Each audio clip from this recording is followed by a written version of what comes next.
बात करते हैं सेक्शन 14 रूल अगेंस्ट परपीचुइटी की। रूल अगेंस्ट परपीचुइटी बेसिकली जो सेक्शन 13 है उसी का कंटिन्यूएशन है। इस रूल के अंतर्गत ये दिया गया है कि हम किसी भी प्रॉपर्टी को एक अनसर्टेन टाइम के लिए बांध नहीं सकते। अल्टीमेटली हमें उस प्रॉपर्टी की एब्सोल्यूट इंटरेस्ट, एब्सोल्यूट राइट किसी को देने पड़ेंगे।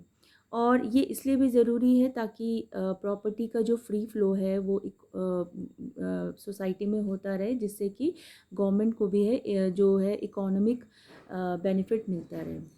तो जैसे कि हम जानते हैं कि सेक्शन 13 में हम किसी अनबॉर्न पर्सन के लिए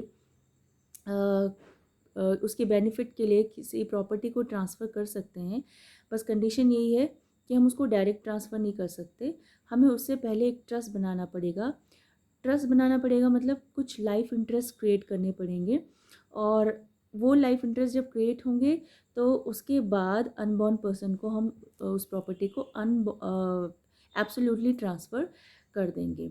लेकिन यहाँ पर वही है कि वो जो अनबॉर्न पर्सन है वो जो उसको बॉर्न हो जाना चाहिए, वो एग्जिस्टेंस में आ जाना चाहिए। कब?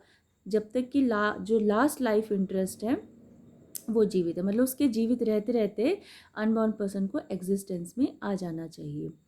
तो यहाँ पर जो रूल अगेंस्ट परपीचुइटी है, जैसे कि बताया कि ये सेक्शन 13 का ही कंटिन्यूएशन है। तो यहाँ पर भी लगभग ऐसी बात हो रही है, लेकिन यहाँ पर थोड़ा आपको ये समझना पड़ेगा कि यहाँ पर किसी प्रॉपर्टी को बांधने के लिए मना किया गया, बांधने को प्रतिबंधित किया गया है। हम कोई भी प्रॉपर्टी है, कोई हाउस है, कोई लैंड है, उसको हम बांध नहीं सकते। हम ये नहीं कह सकते कि ये हमारी जनरेशन टू जनरेशन चलेगा। हमें अल्टीमेटली उस प्रॉपर्टी का जो राइट है, एब्सोल्यूट राइट है, वो किसी को देना पड़ेगा। तो ये जो रूल है वो टोटली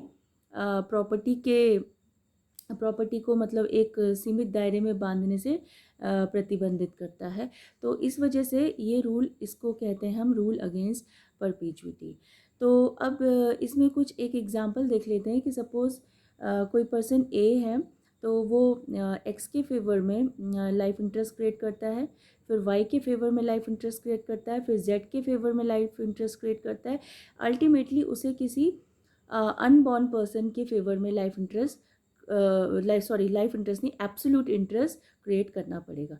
इसका मतलब ये है कि व्यक्ति जो है वो एन नंबर ऑफ़ पीपल के फेवर में लाइफ इंटरेस्ट क्रिएट कर सकता है। बस शर्त यही है कि वो सारे जो लाइफ इंटरेस्ट क्रिएट हुए हैं वो जीवित व्यक्तियों के ऊपर ही होंगे, और अल्टीमेटली उसके बाद जो एब्सोल्यूट इंटरेस्ट है उस प्रॉपर्टी का, वो किसी अनबॉर्न पर्सन जो कि एग्जिस्टेंस में आ जाना चाहिए जब इससे पहले कि लास्ट जो लाइफ इंटरेस्ट है वो ख़त्म हो, तो उससे पहले वो एग्जिस्टेंस में आ जाना चाहिए। तो बस यहाँ तक, जब तक कि अनबॉर्न पर्सन एग्जिस्टेंस में आ गया है, यहाँ तक उस प्रॉपर्टी को बांधा जा सकता है। उसके बाद उस प्रॉपर्टी को बांधा नहीं जा सकता। तो यहाँ पर एक एग्जांपल से हम समझ लेते हैं।